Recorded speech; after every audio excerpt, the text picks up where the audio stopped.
Alright guys, so now we'll see if this thing cranks.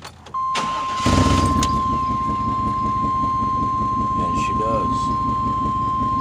So that was the issue. I was really hoping it was a relay. That was the cheapest fix. After the, actually, yeah, the relay was cheaper than the fuel filter. Now I did put the old filter back on. Two reasons. One, that old filter looked pretty new, and when I blew through it, there was no restrictions at all. I mean, it's like a new filter. So I think that was a new filter. It just got dirty in the center when they put it back in the strap. The second reason I didn't put that filter back on is because when I measured it and actually attempted to put it on, it's a 1/4 inch short. So it wouldn't reach my fuel lines unless I disengaged my fuel lines and brought them closer. So that's the other reason why I didn't put that fuel filter on. But yeah, I got the fuel pump in last night about 2:30. Got the new pigtail for the wires connected, get it plugged in.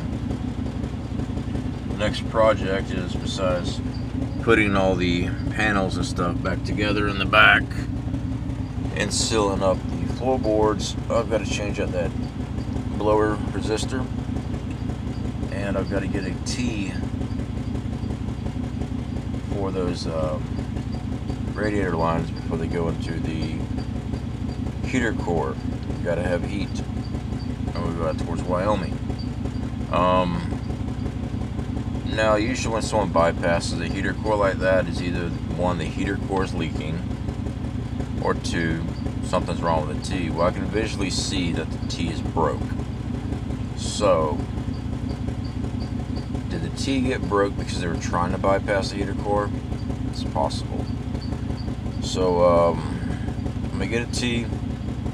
Parts House did have it, so I don't have to go to junkyard. And I gotta go to Parts House anyway. I've got to. I can't remember the name of the product. Basically, I've always called it liquid glass. It's a head gasket sealant. This stuff works amazing. I actually used it on my Durango. I had a '99 Durango, and I purchased it because the heater core was leaking. And I was just going to change out the heater core because I got a great deal on it. Well, I decided to try that liquid glass. I drove that truck for years. Never had an issue. So that's a possibility too. So I'm gonna go ahead and purchase that in case the heater core does leak. Because we gotta have a blower. We gotta have heat when we go out towards Wyoming. Even here in Florida, it's so foggy. When it rains, it's so humid. Your windows fog up so bad you can't see anything. So you have to have some way of getting that off the windows. So anyway, guys, truck's running. I've got a slight squeak in the engine. I believe that is the belt. So I'm gonna go ahead and pick up another belt. But on the rest of the adventures, as far as mechanic work on the truck, I probably won't film, guys. That way I don't bore you guys with all that mechanic crap. But anyway, I do appreciate all the great advice that others were given on the channel. Some actually said right off the bat it was a fuel pump. You know, I had suspicion about the fuel pump.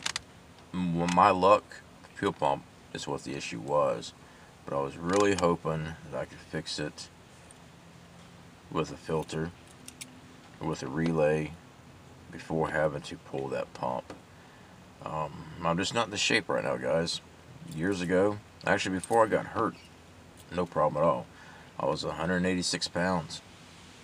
I'm 214 pounds now, and my back's all jacked up. Shoulder still gives me issues. It doesn't hurt as bad as it used to. So it's recovering. It's just taking time. So trying to pull that pump out was not. I did not want to have to do that, but we got it done.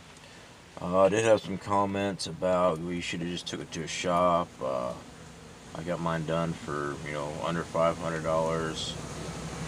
That's If that's what you have to do, that's what you have to do. And there's nothing wrong with that. I was raised, I wasn't allowed to take my cars to the shop. Plain out simple. I had to fix it myself. It wasn't because we're poor, but it wasn't because we're rich either. Um, my dad wanted me to learn how to work on my own vehicles. And like I said, I used to work for Kia dealership. I was a certified mechanic there. I did see that we had some master techs. I'm not a master tech. I just got a couple of certifications in automotive. There's actually a bunch, guys. But, sorry, it's early this morning. I didn't get to bed till about 4. See what else we got here. Oh yeah, taking it to a shop.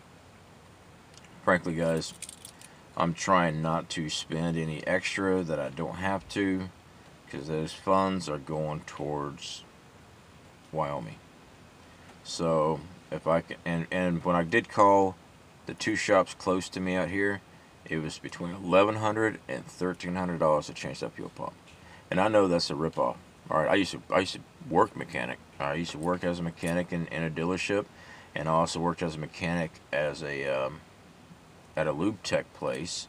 I started off as a tire buster there. That was my first mechanic job, well, actual mechanic job. And I moved my way into the shop, and I was working in the shop as a mechanic there. So yeah, I seen where they rip people off. There's no way I was going to pay $1,100, let alone $1,300 for somebody to do that. Now the correct way is to drop that tank. That's the correct way to change that fuel pump. But when I was in there and pulled that big old, y'all saw the video yesterday, that fuel pump. If I'd have dropped that tank and the yard's leaning and the truck's leaning with running parallel with the lean, so I'd had to jack it up to get underneath there and work for one. So just caught the tank with the hydraulic jack, lowered it down, unhooked everything on the way down because everything is bound up. And y'all saw that amount of rust on that ring. That was a lot of work I had to do to get that ring off and get everything back in. But when you pull that pump out, I wouldn't have had any room. There's no way I could have got that out. So cutting that access panel was the right thing to do. I didn't want to, but it was the right thing to do with my situation here.